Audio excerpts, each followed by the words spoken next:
Hello friends. तो आज हम स्टार्ट करेंगे gas turbine cycle. Gas turbine cycle का ये सवाल आर के राजपूत का है। Question number is 13.32।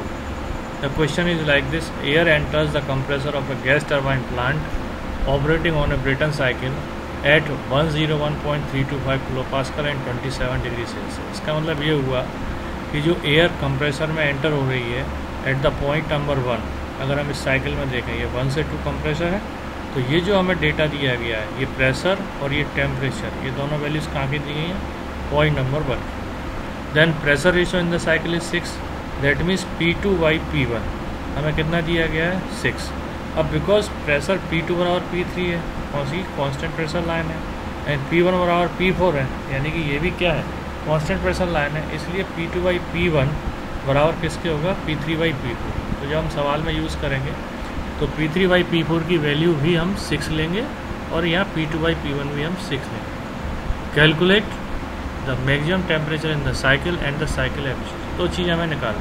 Calculate the maximum temperature, क्या होगा इस साइकिल में मैक्सिमम टेम्परेचर? ये पॉइंट नंबर 3, ये होगा मैक्सिमम। या 1 से 2 एयर कंप्रेस हुई, 2 से 3 पर हमने हीट दिया, तो हीट देने के बाद पॉइंट नंबर जो 3 होगा, इस पर कितना आएगा? मैक्सिमम टेम्परेचर, क्योंकि इसके बाद तो एक्सपेंशन होना है तो टेम्परेचर कम ही होगा। तो हमें इसमें दो चीज़ें निकालनी, एक तो पॉइंट नंबर 3 पर मैक्सिमम टेम्परेचर और साइकिल एफिशिएंसी।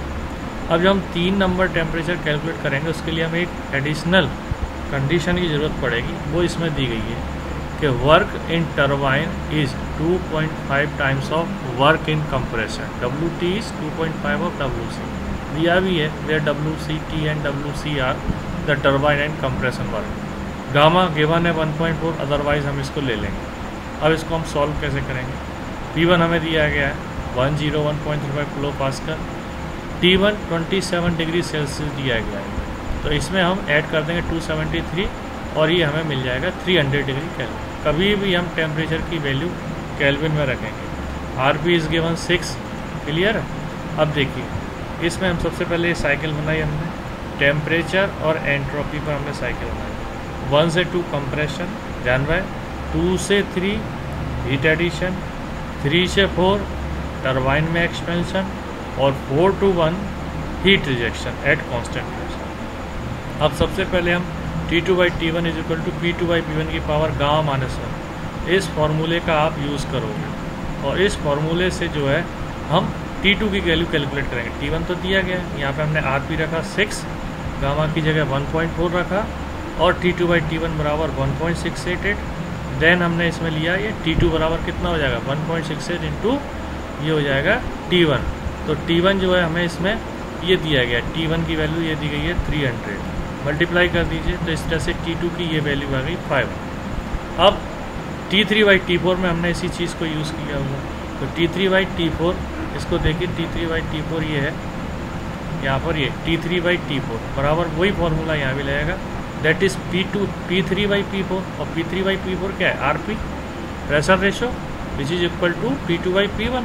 तो T3/T4 बराबर RP की पावर Γ-1, RP की जगह हम 6 रखेंगे, यहाँ पर ये 6 रखा हुआ है, गामा एज इट इज़ रख देंगे, तो T3/T4 बराबर आ गया 1.68668। अब इसे हम अभी इतना ही छोड़ देते हैं बिकॉज T3 हमें कैलकुलेट करना है। अब हमें जो कंडीशन दी गई है कि टरबाइन वर्क बराबर है 2.5 times of compressor work. Turbine work कितना होगा इसमें देखो आप, यहाँ पे turbine work MCP T3 - T। अगर कंप्रेसर वर्क पूछा जाए तो MCP T2 - T1। अब आया वापस यहाँ पे टरबाइन वर्क हमने रखा ये MCP T3 - T। 2.5 compressor work कितना हो जाएगा? ये MCP T2 - T, ठीक है ना। MCP T2 - T1 compression work, turbine work MCP T3 - T। बस दोनों को रख दिया हमने यहाँ पे T3 - T4। T4 की जगह हमने रख दिया T3/1.666, M से M कैंसिल हो गया, CP से CP कैंसिल, बाद बाकी 2.5 as it is. Temperature T2, T1 हमें पता है, T1 पता था, T2 कैलकुलेट कर लिया था, T4 की जगह हमने T3 के फॉर्म में रख दिया। अब पूरी इक्वेशन में एक अननोन T3 हो गया, इसको सॉल्व कर देंगे, T3 को कॉमन ले लिया, T3 की वैल्यू यहाँ से आ जाएगी 1251 डिग्री केल्विन, इसको हम केल्विन में ही लिखेंगे। अब हमें साइकिल की एफिशिएंसी कैलकुलेट करनी है। अब ये जो फॉर्मूला था इसमें आप T3 की वैल्यू यहाँ रख दोगे तो आपको T4 मिल जाएगा ये। तो वही हमने यहाँ किया होगा। ये देखिए T4 में T3 की वैल्यू रखी 1251/1.668 और ये T4 कैलकुलेट हो गया 750 डिग्री केल्विन। अब हम आ जाए एफिशिएंसी। किसी भी चीज़ की एफिशिएंसी क्या होती है? आउटपुट बटे इनपुट। तो यहाँ पर हमें आउटपुट क्या मिल रहा है? नेट वर्क डन और divided by heat supply. Net work done कितना है? अब हम फिर से इस साइकिल को देखें। बिकॉज ये जो टरबाइन रोटेट हो रही है, ये टरबाइन ही इस कंप्रेसर को भी चला रही है इस पूरे प्लांट में। ये अगर पूरा प्लांट है तो इसमें हम अगर देखें तो ये जो टरबाइन है, ये टरबाइन ही इस कंप्रेसर को चला रहा है। दैट मीन्स टरबाइन में जो हमें वर्क मिलेगा उसका कुछ हिस्सा कहाँ यूज़ हो जाएगा? कंप्रेसर को चलाने में। तो इसीलिए हम देखेंगे अगर तो नेट वर्क कितना होगा? दैट इज़ ये टरबाइन का work, that is T3 minus T4 MCP T3 minus T4 और माइनस के कंप्रेसर का वर्क MCP T2। तो ये जो है ऊपर लिखा हुआ ये है टोटल, यानी कि नेट वर्क था, ये नेट वर्क है। But heat added MCP T3 minus T2। फिर से देखिए MCP 2 से 3 में हमने हीट ऐड की हुई है कंबशन चैम्बर में कांस्टेंट प्रेशर पे, इसलिए MCP T3 माइनस T2 ये हो जाएगा हीट सप्लाई।